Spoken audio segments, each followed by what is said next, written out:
ជីវិតនេះត្រង់ណាក៏មានទុក្ខដែរប៉ុន្តែប្រសិនបើមនុស្សមានបញ្ញាថាត្រង់ណាក៏សុខដែរយល់ទេត្រង់ណាក៏សុខសត្វសៅមងព្រោះចិត្តសៅមងសត្វមិនសៅមងបរិសុទ្ធព្រោះចិត្តបរិសុទ្ធ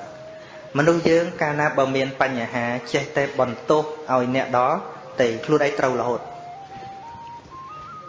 ហ្នឹងហើយអាត្មាញាតិញោមចេះតែសួរថាប្រហែលជាប្រាថ្នាជាពុទ្ធអីហើយតាមអាត្មាថាមិនធ្វើទេទម្រាំបានពុទ្ធយូរហើយអង្គអ្នកខ្លះទៀតថាបែបប្រាថ្នាដោយព្រះសិរីបុត្រអីហើយយ៉ាងណាមិនទេព្រះសិរីបុត្រលើសគេលើសឯងដល់មកអសង្ខ័យឲ្យតែធម្មតាបានហើយ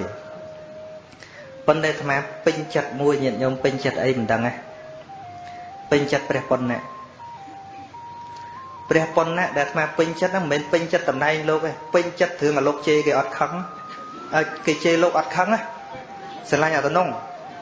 នៅពេលមួយព្រះសម្មាសម្ពុទ្ធព្រះអង្គសួរព្រះពុទ្ធថា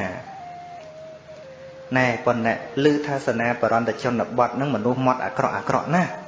ជេរសមណៈគ្មានចេះនិយាយពាក្យគួរសមអីទេហើយបើគេទៅជេរអញ្ចឹងណែឯងទៅដែរហើយការនោះលោកអត់តន់សម្រេចគុណធម៌ទេណានៅជាបុថុជននៅឡើយលោកថាម៉េចបបិទ្ធព្រះអង្គដល់ចម្រើនបើបានត្រឹមតែជេរមិនតន់អីទេកុំឲ្យតែគេយកដុំដីផ្លោកលោកថាអញ្ចឹងខ្ញុំព្រះអង្គទ្រាំបាន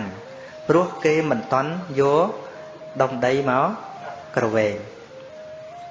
ព្រះអង្គសួរដេញថាអីចុះបើលោកតែគេទ្រាំបានមិនត្រឹមតែជេរគេក្រវែងគេគប់ដុំដីដុំថ្មនោះអ្នកឯងគិតថាម៉េច